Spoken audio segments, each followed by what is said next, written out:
Hi friends, YouTube पर आप सभी का स्वागत है।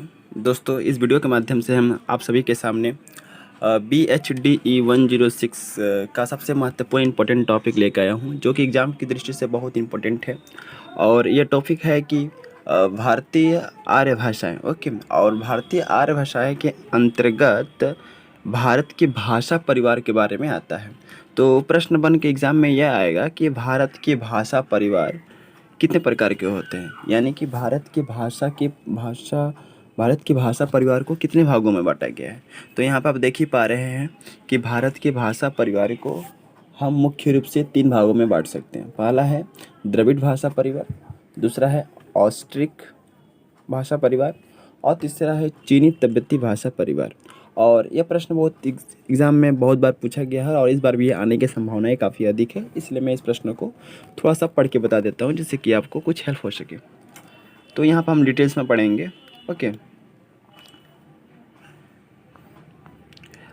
भारत के भाषा परिवार। ओके, जैसे कि विश्व के भाषा परिवार की चर्चा इकाई 2 के संदर्भ में उल्लेख किया गया था। भारत में चार भाषा परिवार की भाषाएं बोली जाती हैं। बस आपको याद रखना है कि भारत में मुख्य रूप से जो है 4 भाषा परिवार की भाषाएं जो हैं बोली जाती हैं।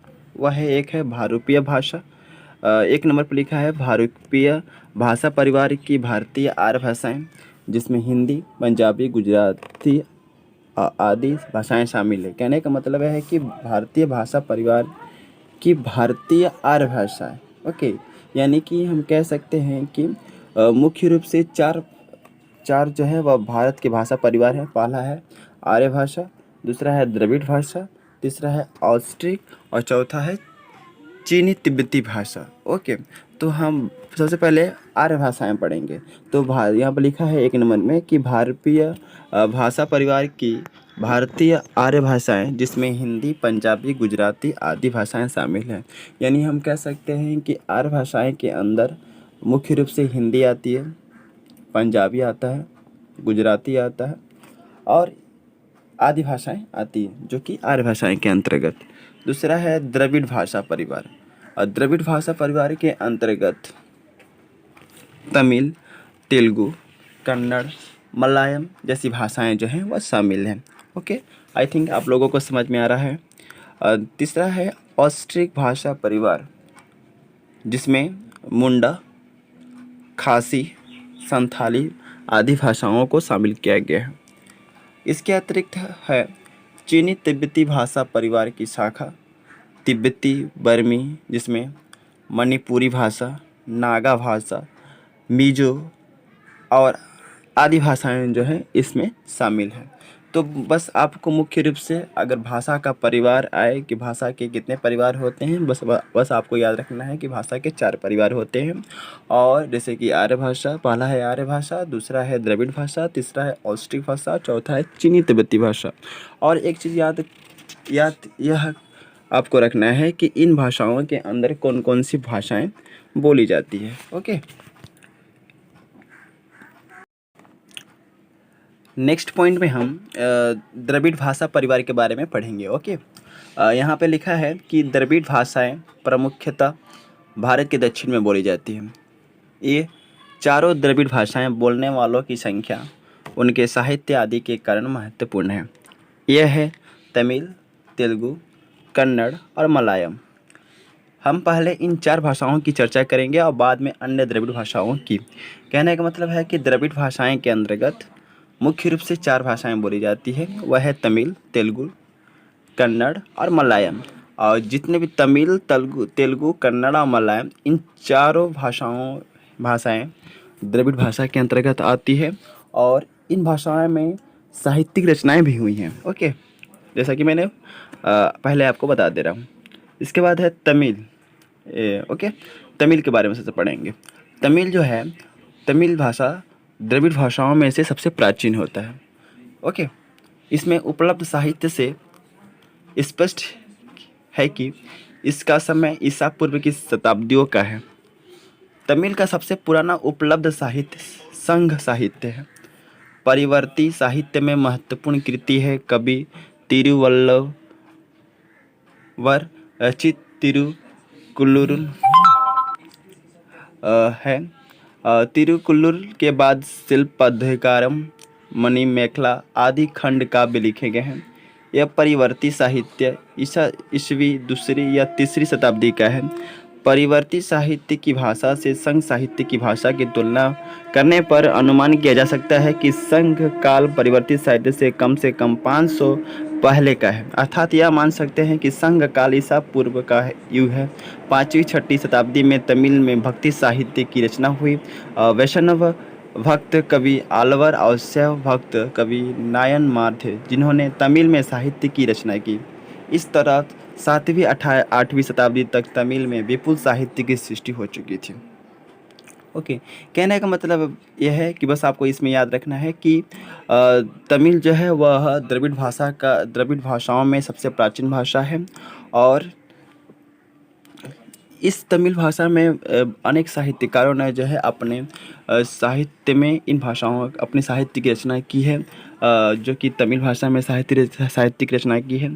फिर से मैं बोल दे रहा हूँ, इसमें बस तमिल भाषा में के अंतर्गत बस आपको यह लिखना है कि तमिल भाषा द्रविड़ भाषाओं में से सबसे प्राचीन भाषा है और तमिल भाषा में बहुत सारी साहित्य रचनाएँ हुई हैं और जिसका रचना तमिल के साहित्यकारों ने किया है। ओके, इसके बाद है मलयालम। मलयालम जो है आज के केरल के राज्य की राजभाषा है। ओके, मलयालम जो होता है वह आज की केरल राज्य की राजभाषा है। इसके बोलने वालों की संख्या चारों द्रविड़ भाषाओं में सबसे कम है। यानी कि जितने भी 4 द्रविड़ भाषाएं हैं उनमें से सबसे कम बोला जाता है तो वह है मलयालम। लेकिन आधुनिक भारतीय साहित्य के संदर्भ में इस भाषा का योगदान इतना महत्वपूर्ण है, या कह सकते हैं कि आधुनिक द्रविड़ भाषाओं में मलयालम की साहित्यिक परंपरा बहुत समृद्ध है। कहने का मतलब कि इस भाषा में भी बहुत सारे साहित्य रचनाएं हुई हैं। इस भाषा में कुमारन आसन, तक्षी, शिवशंकर पिल्ले, शंकर कुरूप आदि लेखकों ने योगदान किया। मलयालम भाषा का इतिहास बहुत पुराना नहीं है। 15वीं शताब्दी में ही इसमें साहित्य रचना का प्रारंभ हुआ। इसका उद्भव काल ईसा के 13वीं शताब्दी के आसपास है। यानी कि हम कह सकते हैं कि मलयालम जो होता है वह चारों द्रविड़ भाषाओं में सबसे कम बोली जाने वाली भाषा है। और मलयालम जो है मुख्य रूप से केरल राज्य की राजभाषा है। और ओके, और मलयालम भाषा में भी बहुत सारे साहित्य रचनाएं हुई हैं और मलयालम भाषा में बहुत सारे साहित्यिक रचनाकारों ने अपनी रचनाओं को लेकर के मलयालम जैसी भाषाओं को विख्यात करने में अपना योगदान दिया है। बस इस चीज़ को आपको इस पॉइंट के अंतर्गत लिख लेना है। ओके, नेक्स्ट है कन्नड़। कन्नड़ जो है वह वर्तमान कर्नाटक राज्य की राजभाषा है। ओके, कन्नड़ जो होता है वह वर्तमान कर्नाटक राज्य की भाषा है। यह कर्नाटक राज्य की राजभाषा है। कन्नड़ संभवतः द्रविड़ परिवार की भाषाओं में प्राचीनता की दृष्टि से दूसरे नंबर पर है। ओके, प्राचीनता की दृष्टि से जो कन्नड़ है वह दूसरा नंबर है। और जैसा कि मैंने पहले बताया था कि पहला है वह आपका तमिल सबसे प्राचीन द्रविड़ भाषा है और सबसे दूसरा प्राचीन भाषा है वह है आपका कन्नड़। ओके, इसमें ईसा की 7वीं शताब्दी के शिलालेख मिलते हैं। यानी कन्नड़ भाषा में 7वीं शताब्दी के शिलालेख मिलते हैं। उस समय से मध्य युग तक की कन्नड़ भाषा को पुराने कन्नड़ या हले कन्नड़ कहा जाता है, जो रूप में नई कन्नड़ होस कन्नड़ से भिन्न है। 10वीं शताब्दी में ही कन्नड़ में साहित्य रचना प्रारंभ हो गई थी। पंप, भारत और आदि पुराण प्राचीन काव्य ग्रंथ हैं। ओके, कहने का मतलब है कि कन्नड़ जो है वह द्रविड़ भाषाओं में से दूसरी प्राचीन भाषाएं हैं सही।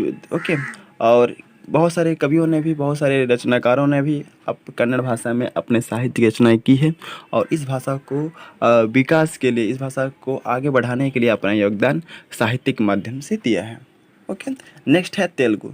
तेलुगु जो है तेलुगु भाषा द्रविड़ भाषा परिवार में बोलने वालों की संख्या के आधार पर प्रथम स्थान पर है। यानी कहने हम कह सकते हैं कि द्रविड़ परिवार में जितनी भी भाषाएं हैं उनमें से आपका तेलुगु भाषा सबसे अधिक बोली जाती है। तेलुगु वर्तमान आंध्र प्रदेश की भाषा है, वहाँ की राजभाषा है। आपको याद रखना पड़ेगा कि तेलुगु जो होता है वर्तमान आंध्र प्रदेश की भाषा है और वहाँ की राजभाषा है।